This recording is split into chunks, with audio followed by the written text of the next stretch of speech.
Bonjour à tous. Je suis ravi d'être venu jusque chez vous. Je viens de temps à autre dans l'Est et dans pas mal de régions de France, puisque je vais vous présenter un peu mon métier chez Oxatis. Mon job, c'est plutôt d'aller prêcher la bonne parole du web, de montrer des bonnes pratiques pour que ça fonctionne.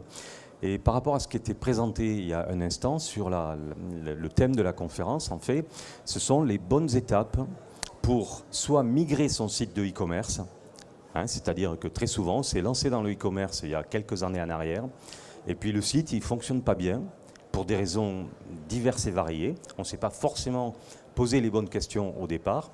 Et ma proposition, c'est de vous parler des bonnes pratiques, de vous présenter brièvement ce que nous faisons, quels sont nos métiers, et peut-être de vous inviter à réfléchir ensemble sur un exemple de migration réussi d'un site de e-commerce de premier plan en France qui s'appelle Willems, un des leaders des plantes, des végétaux sur catalogue papier et en ligne. Et on pourra analyser ce processus de migration pour voir comment on l'a envisagé, comment il a été réussi. Mais bien sûr, au-delà de cet exemple-là, je vous ai réservé également d'autres exemples de migration ou d'autres exemples de réussite dans le domaine du e-commerce. Alors, je vais vous parler maintenant de notre vision du e-commerce. Notre vision, par rapport aux échecs dont je vous parlais tout à l'heure, notre vision, c'est clairement d'accompagner nos e-commerçants vers la réussite. Très souvent, autrefois, il y a 10 ans, vous aviez des visiteurs qui vous vendaient un site internet, on vous facturait X milliers d'euros, et puis c'était fini. Nous, notre postulat, il est super simple. Il est de se dire, le e-commerce a 6000 ans, le commerce a 6000 ans, on a toujours commercé depuis des temps immémoriaux, et le e-commerce est tout récent. Notre président a coutume de dire que le e-commerce a juste 6000 jours, ce qui est vrai. Et donc, si vous avez fait un site de e-commerce il y a 6000 jours, il est obsolète. Et on va voir comment, justement, le rendre adaptable, scalable à ce qui se fait de mieux, à l'évolution permanente de nos métiers. Donc, pour que ça marche, effectivement, il faut garder un œil sur l'innovation, garder un œil sur l'efficacité du site. Est-ce que les investissements que je fais sur mon site génèrent de la rentabilité? Il faut avoir un œil très attentif sur ce qu'on appelle le ROI, le retour sur investissement.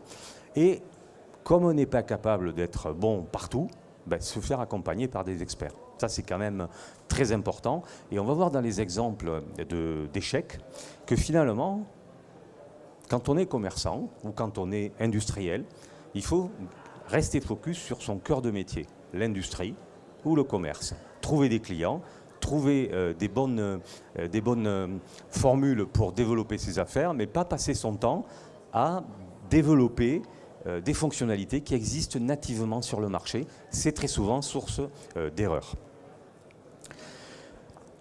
Pour cela, je vous parlais d'expertise, il faut avoir une connaissance intime de tous les secteurs d'activité. Nous avons à peu près plus de 8000 clients, un peu partout en Europe. Et donc, sur 21 secteurs d'activité, on sait ce qui marche, on sait comment ça marche, on a une vision claire de la façon d'appréhender le développement d'une activité. Notre activité, aujourd'hui, génère 500 millions d'euros de chiffre d'affaires sur la plateforme Oxatis. Et au moment où on parle, on enregistre des commandes chaque 6 secondes. Là aussi, on verra que c'est un point extrêmement important lorsqu'il y a des pics d'activité, être capable d'y répondre. Je vous citerai un petit exemple tout à l'heure. Alors, pour ne pas vous faire peur, on accompagne des entreprises qui font un chiffre d'affaires de 100 000 euros jusqu'à 20 millions d'euros. Finalement, on est dans la même position qu'un Google ou un Facebook. Vous utilisez des outils Google, comme Gmail, vous utilisez des outils Facebook, ça ne vous pose aucun problème. Et bien de la même façon, vous pouvez utiliser une plateforme mutualisée comme Oxatis qui vous donne la possibilité de grandir, de faire grandir votre activité en ligne.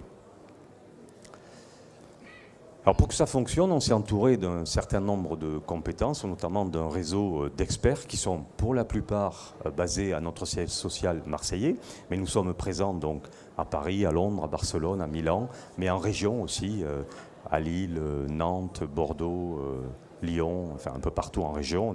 On a des salariés qui sont à votre disposition justement pour venir vous accompagner. Et on verra également que dans l'étude des projets, puisque tous les projets web ne sont pas identiques, on est là également pour comprendre vos attentes.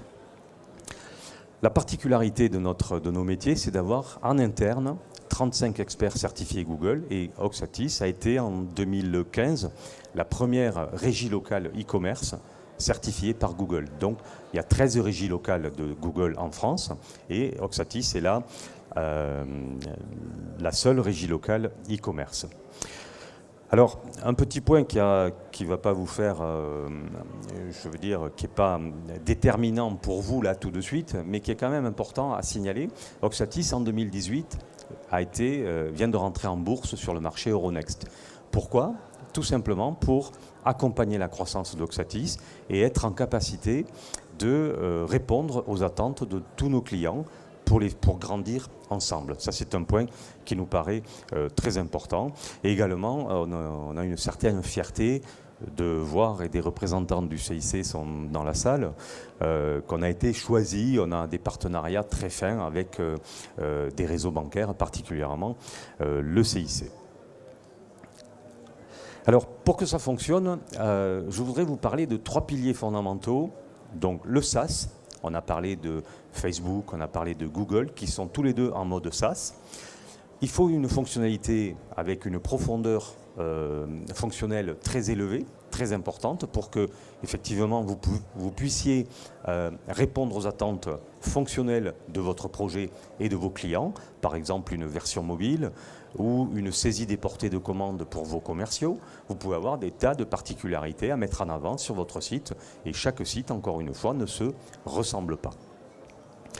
Alors, un point qui nous paraît chez Oxatis extrêmement important, c'est l'intégration au système d'information.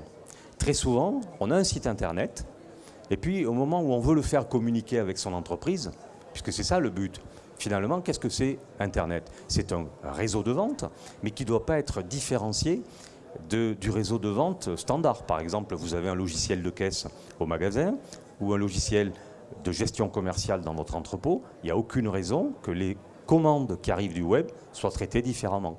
Donc, il faut un outil qui soit un système d'information global et qui connecte effectivement toutes les commandes d'où qu'elles arrivent. Alors ça devient un petit peu plus subtil. Surtout que quand vous y rajoutez, par exemple, des problématiques de taux de TVA différents, des multidevises, que vous, par exemple, si vous vendez à la grande surface, comment vous allez gérer des tarifs d'exception. Vous voyez, tout un tas de subtilités qu'on va écouter, qu'on va entendre pour pouvoir bien développer ces éléments-là et bien sûr être accompagné vers la réussite. Alors le SaaS, c'est quand même une garantie fabuleuse de stabilité des réseaux, puisque ce qu'on voit, c'est qu'un système des sites internet qui sont en mode SaaS répondent beaucoup plus vite qu'un serveur isolé quelque part dans la pampa. Hein, et surtout en matière de sécurité, c'est un point qui doit être très important. Où se trouvent vos données? Comment sont-elles accessibles? Est-ce que vos données sont totalement protégées? Ça, c'est un point sur lequel il faut être d'une précaution très, très importante. Hein. Alors, on a 2 types de données. Vous avez les données qui sont dans votre système d'information et les données qui sont migrées dans nos sites Internet, dans la part de nos serveurs consacrés à vos sites. Et surtout être capable d'analyser les performances. On en reparlera tout à l'heure lorsque je vous présenterai le schéma de migration. Alors cette richesse fonctionnelle, elle permet d'un seul point d'accès, finalement, de répondre à toutes les problématiques du succès d'un site Internet. Finalement, un site Internet, ça marche comment? D'abord, il faut de l'acquisition. Il faut être bien positionné chez Google, par exemple, ou chez d'autres moteurs de recherche, mais il n'y en a pas trop, il n'y en a pas beaucoup. Donc il faut être capable d'avoir un système d'acquisition très important avec, par exemple, pouvoir accéder à des comparateurs de prix, aller sur des places de marché, avoir une boutique Facebook. Donc garder la main sur tous les systèmes d'acquisition. Ensuite, pour convertir les visites en chiffre d'affaires, il faut être en mesure de se dire comment je vais, par exemple, gérer des multitarifs. Des multitarifs, c'est vous achetez un, vous avez tel prix, vous achetez deux, vous avez tel prix, ou si vous vendez en B2B, là aussi c'est l'Eldorado du web, demain c'est le B2B. Comment dans ma société, si je veux adresser un marché B2B, comment par exemple, au lieu de vendre une unité, je vais vendre une palette. Et si je vends une palette, je vais peut-être la vendre hors taxe et proposer un moyen de transport différent de Chronopost ou autre chose. Je vais peut-être dire à mon client B2B, avec la palette, une palette complète, je vais vous livrer avec un transporteur spécialisé par exemple. Je vais pouvoir différencier mon marché professionnel de mon marché particulier. Donc, les modes de livraison doivent être différenciés lorsqu'on fait du B2B, mais également les modes de paiement. Est-ce que mon site est en capacité de ne pas faire payer mes clients qui sont en compte ? J'ai un client qui est en compte dans mon logiciel de gestion commerciale, il achète pour 100 000 euros, j'ai une assurance crédit, il enregistre sa commande sur le site web et il ne paye pas. Il paiera lorsqu'il recevra une facture. En revanche, un client standard, on va l'inviter à donner son numéro de carte bancaire. Vous voyez, toutes ces problématiques qu'il faut mettre en avant. Ensuite, au niveau de la productivité. Le site internet, là aussi, il est au service de la productivité de votre entreprise. Je vais vous donner un exemple. On a un client dans le centre de la France qui s'appelle Dimetel, qui vend à la grande distribution des téléviseurs, des lave-linges, des tas d'outils, des tas de machines de ce type-là. Et il nous a dit que depuis que son site internet répondait aux attentes des clients, il avait moins d'appels entrants. Et pourquoi ? Eh bien, tout simplement, il a compris les attentes de ses clients. Par exemple, comment faire un retour ? Comment, où je recherche une notice d'utilisation de telle ou telle machine ? Eh bien, il a fait une bibliothèque de données disponible pour ses clients qui anticipe les questions de ses clients.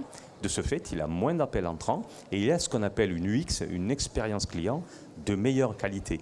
Et ça, c'est un point que nous voyons chez tous nos clients. Chaque fois que les clients anticipent les demandes de leurs utilisateurs, eh bien, ils ont une meilleure expérience client, une meilleure satisfaction client. Ça, c'est un point qui est très important. Et rester toujours à la pointe de l'innovation. Ça, c'est un point qui nous paraît fondamental, par exemple, sur la version mobile. Une version mobile, aujourd'hui, elle est juste fondamentale. Il n'est pas question de s'en passer. 30 à 40% des commandes de certains de nos clients proviennent du mobile. Donc, c'est très important d'avoir une très belle version mobile. Par exemple, un store locator, un système de localisation de magasins. Je vais vous donner un exemple. On travaille de temps en temps justement avec des réseaux bancaires, avec des chargés d'affaires agricoles sur la problématique de la viticulture. Eh bien, un viticulteur, s'il veut un site internet, lui, il n'a pas vocation à vendre 2 bouteilles de vin. Ce qui l'intéresse, si j'ai goûté un bon vin dans un restaurant, c'est de savoir où je vais trouver son vin. Et c'est ça qui va intéresser le viticulteur, d'avoir un site internet qui lui dit « Vous voulez acheter mes produits, allez donc dans ce magasin ». Vous voyez que chaque métier, chaque approche de création ou de migration de site internet peut avoir une vocation totalement différente. Alors des choses qui paraissent totalement anodines, c'est par exemple ce qui est écrit là, la gestion de quantité décimale. Ça ne vous dit rien, mais c'est du genre, je vends des graines en vrac ou des boulons en vrac, et finalement, je veux acheter 1,5 kg de boulons en vrac. Ça paraît simple, mais c'est juste très compliqué à gérer dans un site internet pour des notions de produits. Voilà. Donc, gérer des quantités décimales dans le B2B, c'est un point qui est extrêmement important également. Gérer des packs. On a un marchand qui vend des produits que vous achetez tous les jours, c'est des grosses pompes pour le pétrole en B2B. Et en fonction des produits, il faut tel type de joint. Eh bien, dans son site internet, vous pouvez faire des requêtes. Je cherche une pompe pour le pétrole, pour tel type de produit, et vous avez un pack avec la pompe, plus les joints, plus toutes les pièces détachées. Donc cette notion de pack est très intéressante en B2B, mais elle est très intéressante également pour un site internet standard, qui par exemple va faire un pack à l'occasion des fêtes de Noël ou à l'occasion des vacances, etc.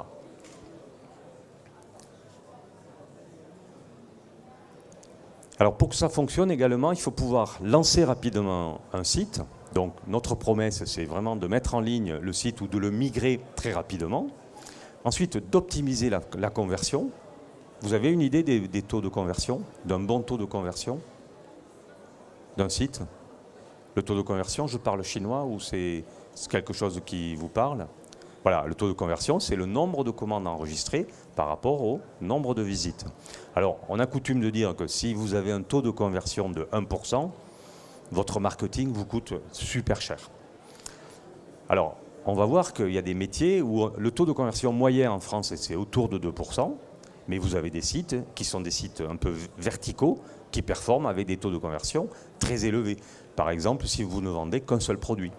Le monsieur qui vend des boîtiers électriques, eh bien, lorsque quelqu'un cherche un boîtier électrique de telle marque, Legrand, un télérupteur Legrand de telle référence, j'arrive sur la page, le prix est correct, je le mets au panier, je l'achète. Et on a souvent, en B2B, et on oublie cette notion, en B2B, on a des taux de conversion bien plus élevés qu'en B2C. Pourquoi? Parce que lorsque je cherche, par exemple, un produit industriel, si je le trouve, je l'achète. J'en ai besoin. Et cette notion, quand on dit que le B2B est le nouvel Eldorado du web, c'est vraiment là où on a un relais de croissance très important. Et si vous avez des sites internet, si vous êtes déjà présent sur le web et que vous voulez vous positionner en B2B, eh bien c'est peut-être une véritable opportunité d'y aller. Et ensuite, analyser la conversion, analyser la rentabilité de toutes les actions. Je fais par exemple des campagnes AdWords, je mesure leur efficacité et demain, je rêve de me déployer, de me développer, par exemple, à l'international. Alors, je vous parlerai peut-être tout à l'heure, si on a quelques minutes, d'un exemple d'un de nos clients, Commensal, un client andorran qui fabrique des vélos, des très beaux VTT. Eh bien, lui s'est déployé à l'international. Il a ouvert des boutiques, des sites internet un peu partout, alors en physique et en ligne et avec un site multidevises. Chez lui, vous pouvez acheter en yens japonais, en devises coréennes, en dollars américains, en pesos mexicains, etc., etc. Vous voyez que là, derrière ça, on a une complexité. Mais ce qu'il faut retenir, c'est que derrière cette complexité apparente, on peut travailler uniquement on peut démarrer avec les mêmes outils que les gens qui ont réussi, qui font 20 millions d'euros de chiffre d'affaires. Alors pour s'inspirer et pour vous inspirer sur des réussites, en fonction de la typologie de vos métiers, je vous invite à aller voir par exemple le site de Commensal qui présente des choses tout à fait intéressantes, alors avec des développements sur mesure qui correspondent à ce que souhaite le marché. Par exemple, avec un configurateur de vélo, je veux tel cadre, de telle dimension, je veux telle roue, je peux choisir, je gère les incompatibilités. Donc tout ça est extrêmement intéressant. Le site de Harcourt, un spécialiste de l'équitation. Alors là également, Harcourt, c'est un site principalement B2B et qui se met finalement au service de la productivité des commerçants, des revendeurs et du réseau de vente. Avec le système qu'on y a mis en place, on a des systèmes de déportée, de prise de commande.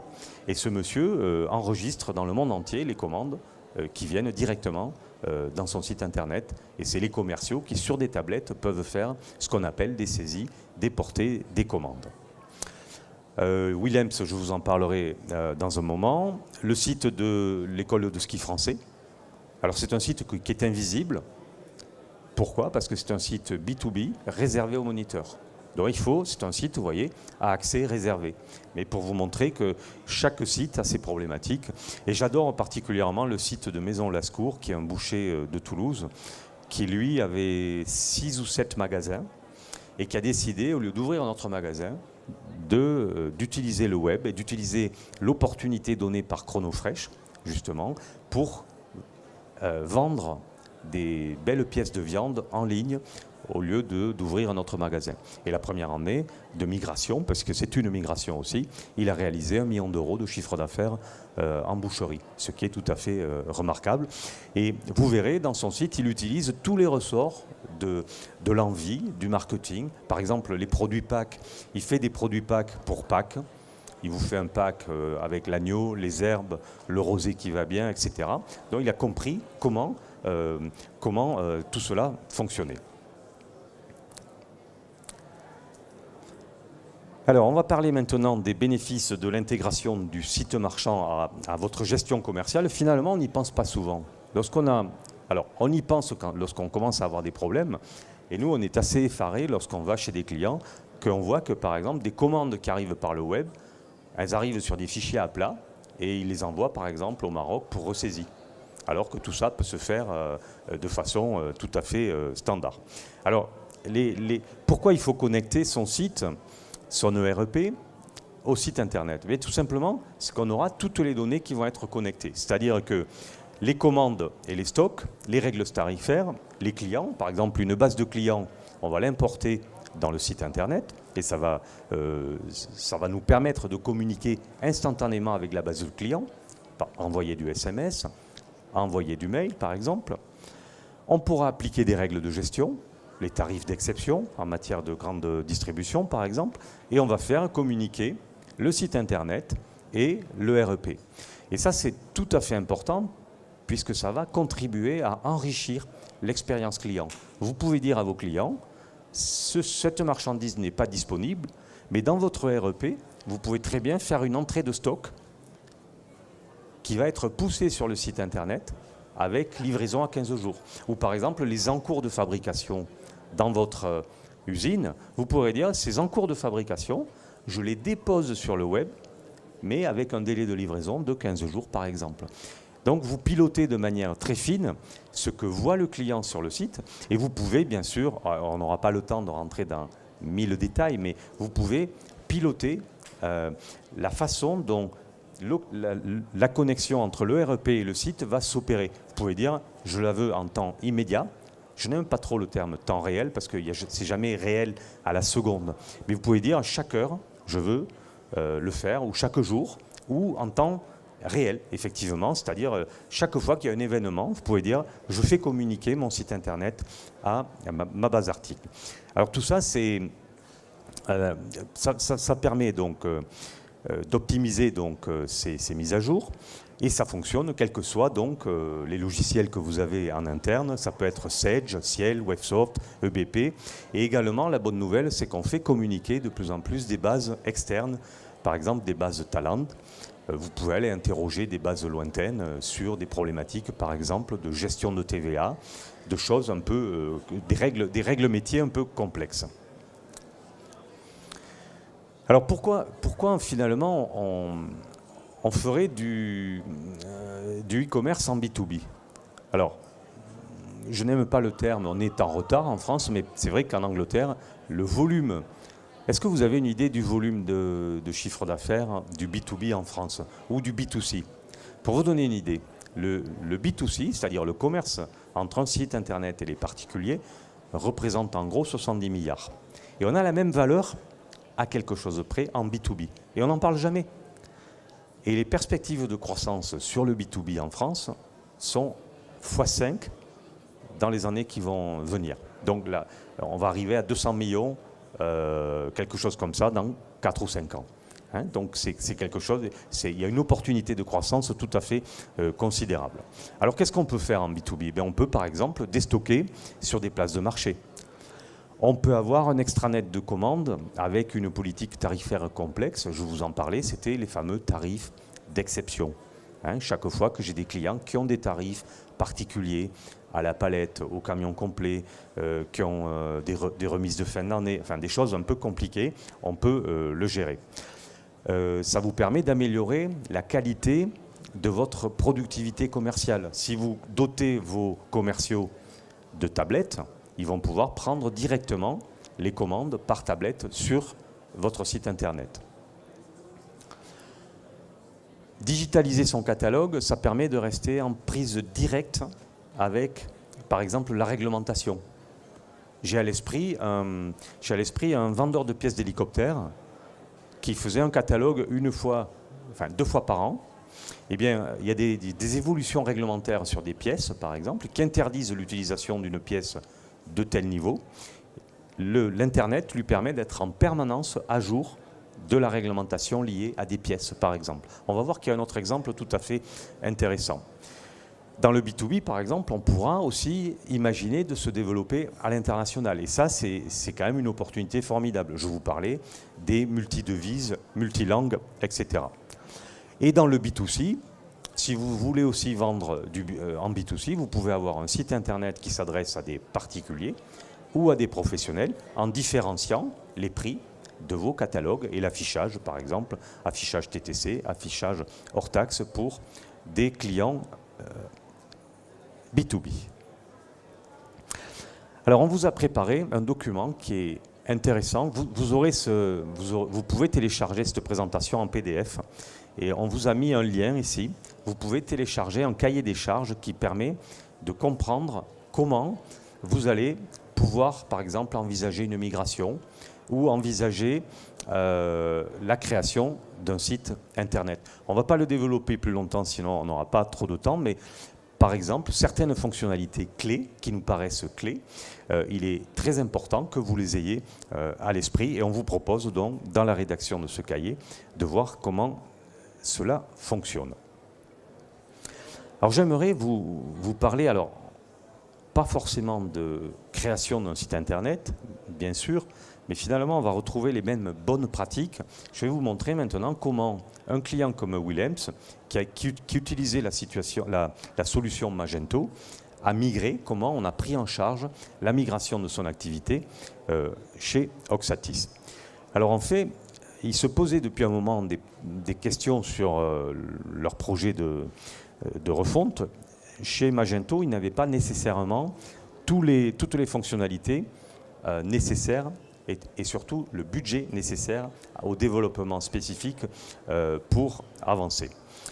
Ils voulaient améliorer l'ergonomie de leur site, améliorer l'expérience client. Et c'est vraiment un exemple justement d'agressivité commerciale tout à fait importante. Et ils voulaient avoir un site qui permet d'évoluer de façon permanente.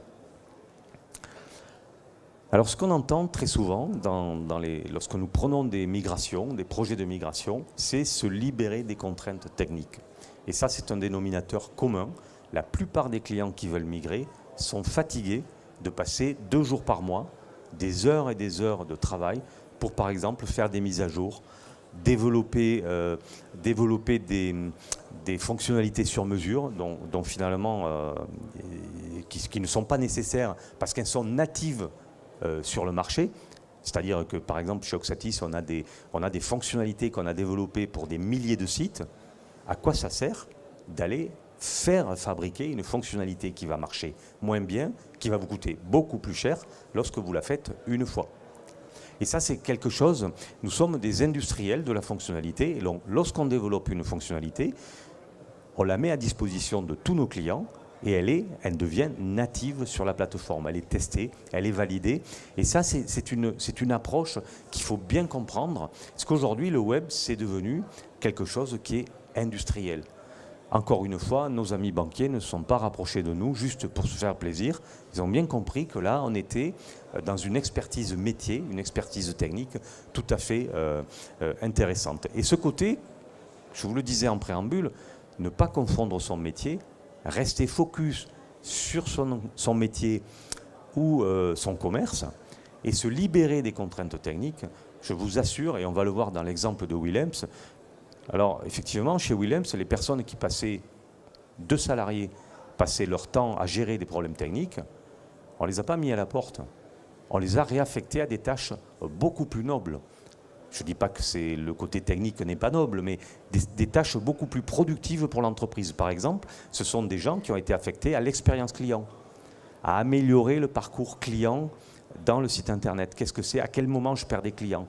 Pourquoi je les perds? Là, je ne suis pas assez rassurant. Vous voyez, tout ce côté d'analyse de parcours sur un site, c'est très important. Alors, par exemple, chez Willems, on a développé un moteur de recherche et un filtre à facettes. Alors les facettes, qu'est-ce que c'est? C'est ce que vous aimez certainement tous. En fait, ce n'est pas nous qui l'avons inventé, c'est M. Bezos, le patron d'Amazon. Quand vous allez chez lui, chez Amazon, qu'est-ce que vous cherchez? Telle couleur? Mais moi, j'ai un compte Prime. Donc, vous voulez uniquement les primes, vous voulez telle matière, telle couleur, enfin, vous avez un filtre à facettes que vous connaissez très bien. Et là, c'est pareil, par exemple, je veux des fleurs jaunes, je veux plutôt des fleurs d'été, d'hiver, etc. Je peux choisir un filtre à facettes très pointu, et surtout pour des milliers de références, puisque là, on a des milliers de références. Des modes de livraison et des moyens de paiement totalement paramétrables. Là aussi, c'est un avantage tout à fait intéressant. Gérer les flux catalogues et surtout paramétrer les mêmes...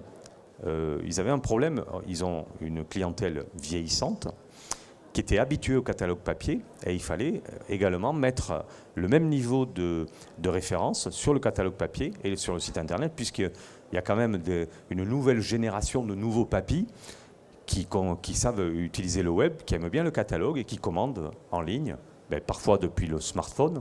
Alors bizarrement, vous voyez, chez Willems, le smartphone, ce n'est pas un sujet, puisque les gens, lorsqu'ils choisissent des fleurs, ils ouvrent le catalogue, ils veulent les voir en grand. Finalement, ils ont plus de trafic sur le desktop traditionnel que sur le mobile. On n'achète pas. Sur le mobile, on va acheter, par exemple, chez Boucherie Lascours. Le jeudi, je me rends compte que je n'ai pas la grillade pour le week-end, je vais le faire sur le mobile.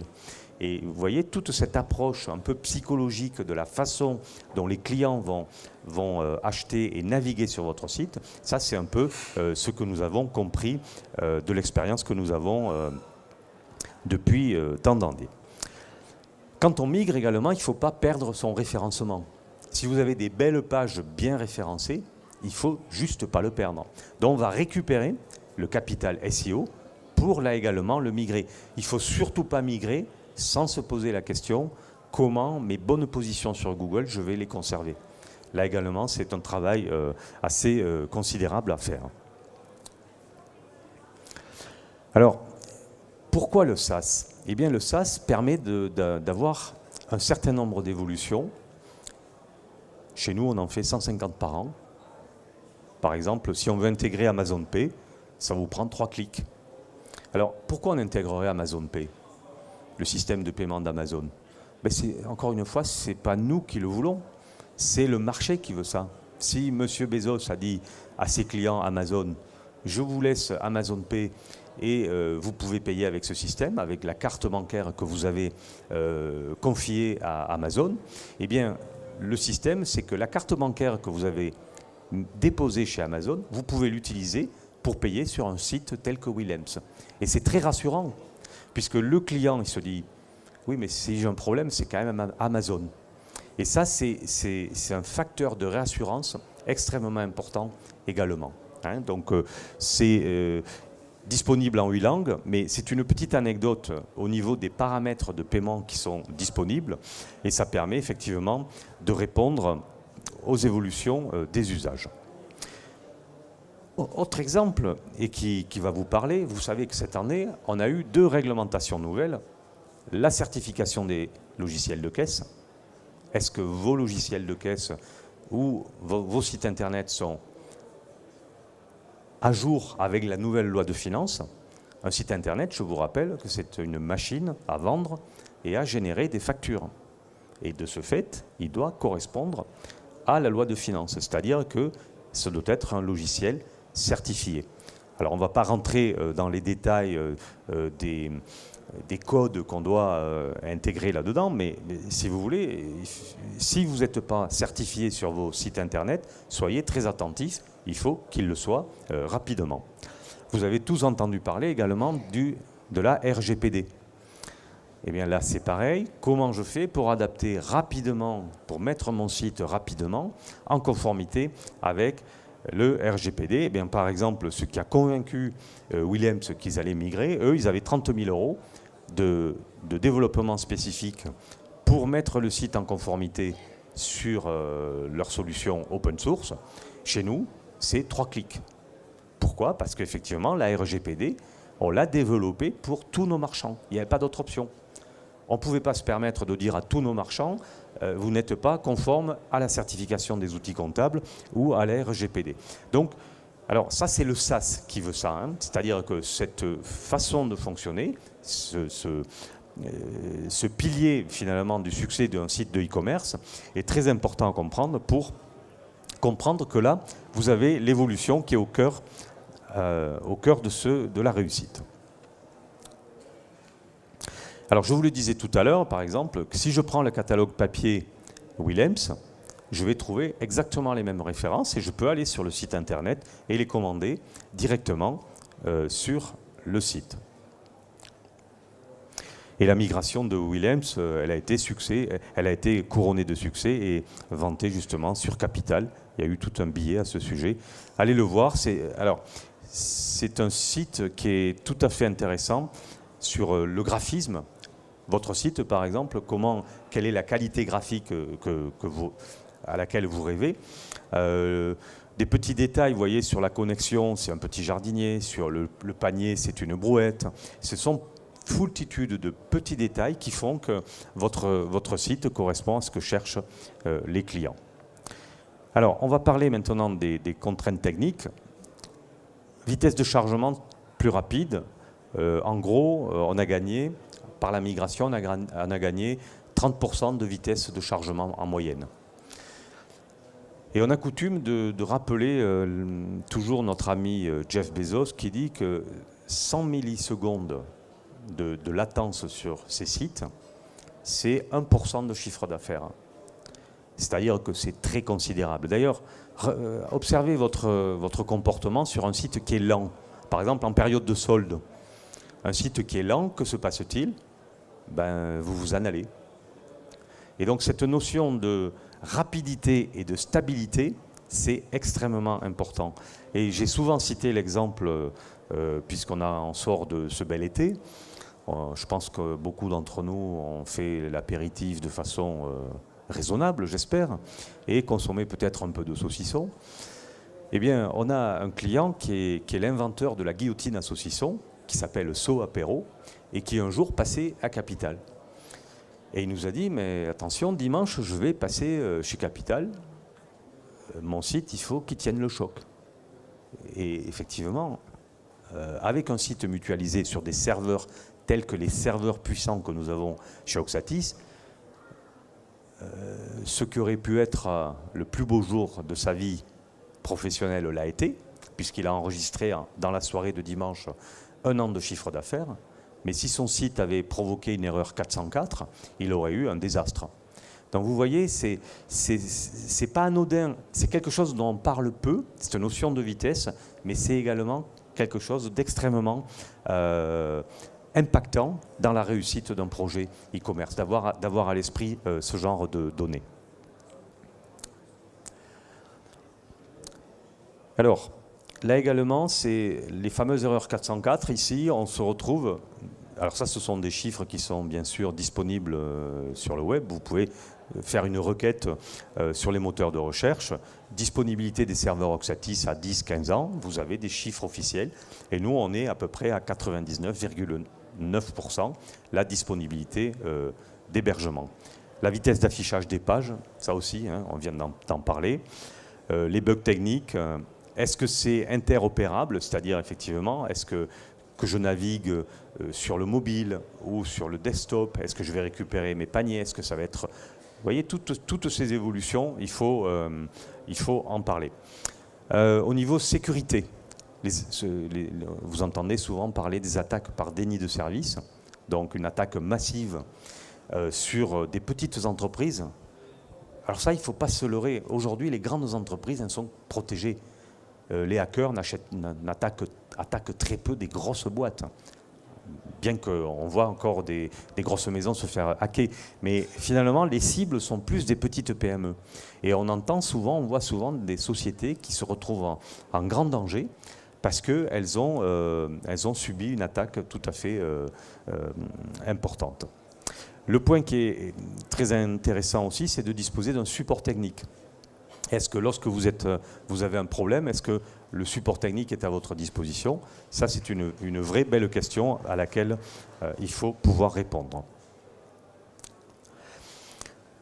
Alors, ce qu'on voit au niveau de l'expérience client, toutes les anomalies techniques, ce n'est plus du ressort de Willems. Les ralentissements de leur plateforme, c'est plus de leur ressort. Les réclamations des clients liées à ces problèmes-là, c'est plus de leur ressort. Chez Willems, ils ont réaffecté ces personnels sur des problématiques d'expérience client ou de réflexion pour accompagner des clients au téléphone, par exemple. Et donc, on se concentre sur son cœur de métier. Alors, un autre point également, c'est la notion de budget.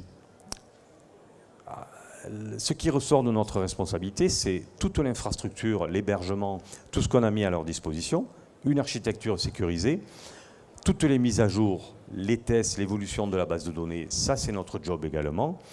Et ce qu'on appelle la TMA, c'est-à-dire l'entretien des logiciels, n'est plus de la charge de Willems, mais de la charge d'Oxatis. Mais c'est vrai que c'est la même chose que pour tous nos clients. La TMA est à la charge d'Oxatis, c'est-à-dire la maintenance logicielle. Et chez Willems, ça s'est traduit par une centaine de milliers d'euros d'économies qu'il a réaffectées à du web marketing, des actions de référencement payants par exemple, ou des recrutements.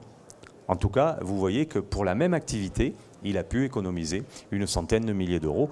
Dans un projet de migration, c'est quelque chose qui peut être tout à fait intéressant. Je me souviens d'ailleurs de la date de migration, et ce n'est pas par hasard. On a migré le site de Willems le 23 décembre de l'année passée. Alors pourquoi le 23 décembre? Parce que lui, il ne vend pas des jouets, et que s'il y avait un bug technique le 23 décembre, ce n'est pas super grave. En principe, je ne vais pas commander mes fleurs à ce moment-là.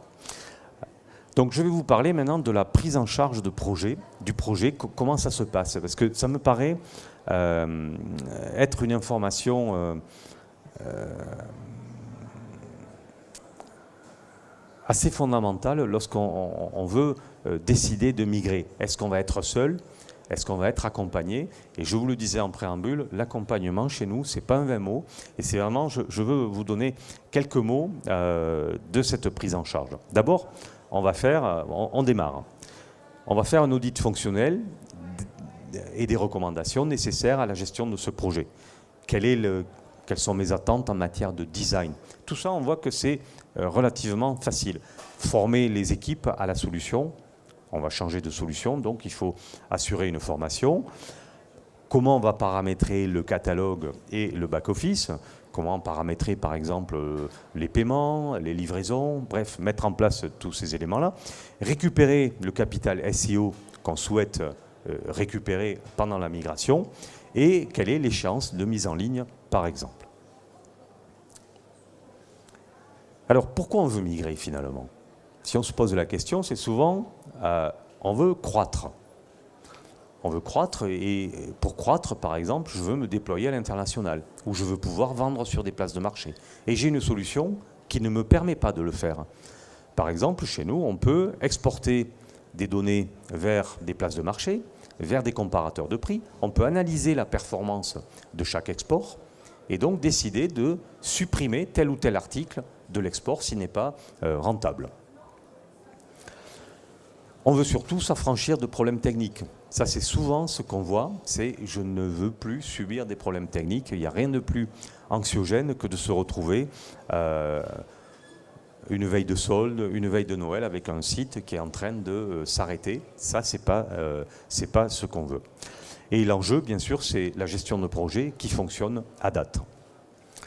Donc, deux solutions. Premièrement, l'expertise, c'est-à-dire il faut effectivement des experts dans des domaines divers et variés, on vient de le voir, technique, graphisme, référencement. Donc tout ça, il faut que vous ayez un seul interlocuteur, un chef de projet, et qui va faire appel en interne aux différentes compétences pour refondre ce site.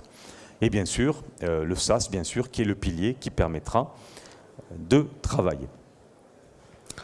Alors, un petit schéma de la façon dont ça se passe. Par exemple, aujourd'hui, vous pouvez imaginer que vous avez un site qui est hébergé dans un endroit. Vous faites la maintenance logicielle. C'est vous qui faites les évolutions fonctionnelles avec des coûts qui peuvent être élevés. C'est vous qui faites la gestion de projet et des suivis d'anomalies clients. Et ça, on le voit chez tous les clients qui ont migré. J'ai à l'esprit l'exemple d'un client Airstore qui vend des produits de coiffure dans les cabinets de coiffure. Eh bien, eux, pareil, ils passaient 4-5 jours par mois. Ils avaient une équipe qui était dédiée 4-5 jours par mois à gérer des bugs techniques, des problématiques de ce genre. Et effectivement, ils ont préféré se concentrer sur leur cœur de métier, vendre des produits pour les coiffeurs et trouver des solutions qui fonctionnent. Donc, après, le gros intérêt lorsqu'on a fait une migration, c'est que finalement, on se concentre sur comment je vais faire grandir ma société, comment je vais développer mon chiffre d'affaires en ligne, peut-être en imaginant, en testant Amazon Allemagne avant d'ouvrir un site en Allemagne par exemple, comment je vais animer mon site, comment je vais faire des campagnes de SMS, faire des campagnes de marketing, de newsletter, comment je vais chercher des approvisionnements de meilleure qualité, comment je vais améliorer par exemple mes marges, et surtout, alors un point qui est clé, comment je vais améliorer l'expérience client. Comment je vais essayer de rendre mes clients plus contents lorsqu'ils viennent sur mon site. Et là encore, regardez l'expérience client que proposent des sites comme Amazon. Vous voulez un produit, vous le voyez, vous l'achetez, vous avez déjà votre livraison. C'est une expérience client qui est tout à fait géniale.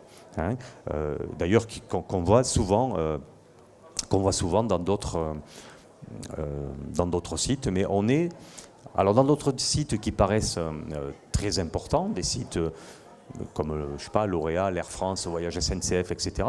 Mais ces fonctionnalités sont à la disposition de sites que vous souhaitez migrer. Ça, je crois que c'est quelque chose qu'il faut retenir.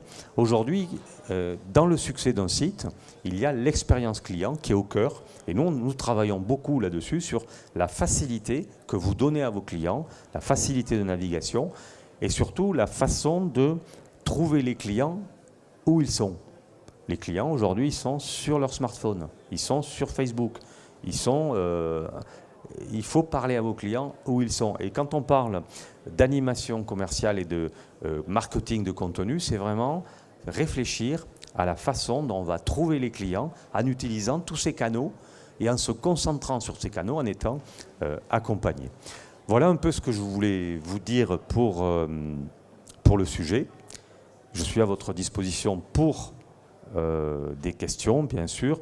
Et si vous le souhaitez, je peux vous montrer d'autres exemples que j'avais préparés de sites différents, de migration. Mais voilà, je ne veux pas vous occuper trop longtemps, mais voilà, je suis à votre disposition si vous le souhaitez. Merci. Merci beaucoup. Alors, est-ce qu'il y a des questions ? Ou est-ce que tout était vraiment extrêmement clair ? Moi, j'ai tout compris. N'hésitez pas, je suis vraiment à disposition. Oui. Alors, je vous invite à parler bien près du micro et à vous présenter, s'il vous plaît. Alors, bonjour à tous, je m'appelle Biran, je suis étudiant en STID, 2e année. Ma question était si l'accompagnement était gratuit ou payant ? Alors, merci de votre question. Alors, l'accompagnement, alors, je pense que gratuit, c'est un terme qui me gêne un peu. On a coutume de dire que gratuit n'a pas de valeur. Alors, je vais au-delà de la boutade, je voudrais dire, chez nous, on fonctionne sur des abonnements. C'est-à-dire qu'en gros, vous vous abonnez sur la plateforme, un peu comme votre abonnement SFR. Finalement, vous achetez un droit d'usage à SFR et vous utilisez le téléphone. Eh bien, chez Oxatis, c'est la même chose. Vous utilisez notre solution sous forme d'abonnement.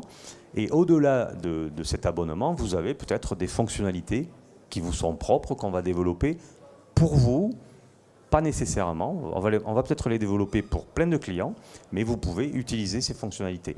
Alors, on a plus de 400 fonctionnalités disponibles dans l'abonnement, dont l'accompagnement est inclus. Alors, pour répondre très directement à votre question, il n'est pas gratuit, puisqu'il fait partie de l'abonnement, mais il est intégré dans ce que vous payez. Donc, il n'est pas gratuit, effectivement, mais vous êtes accompagné. D'autres questions ? Accompagné également par du support technique, des livres blancs, des webinaires, bref, tous. Si vous voulez, le métier évolue tellement vite qu'un site qui n'évolue pas ne progresse pas. Et d'ailleurs, ce qui est remarquable, c'est que ce que nous voyons, c'est que chaque fois que nos clients sont convaincus par un de nos commerciaux, par exemple, de changer une charte graphique, de segmenter leur base client, d'utiliser des produits PAC, d'utiliser une nouvelle fonctionnalité, eh bien, c'est ceux-là qui réussissent, ceux qui investissent. Les clients qui n'ont jamais rien investi, ben, ils vivotent. Ceux qui restent tout le temps en mouvement sur les nouvelles fonctionnalités, qui par exemple développent la navigation à facettes, améliorent leur version mobile, changent un peu le style, le graphisme. Vous savez, aujourd'hui, on a des sites très épurés finalement, très fluides. Il y a 4 images, on n'a pas un fouillis comme les anciens sites de Cdiscount. Ceux qui ont gardé des sites un peu fouillis, ils ont tendance à perdre. On n'a pas trop envie d'aller se promener là-dedans, ou des sites qu'on a vus pour la 10e fois de la même façon. Donc voilà, l'animation du site, c'est fondamental.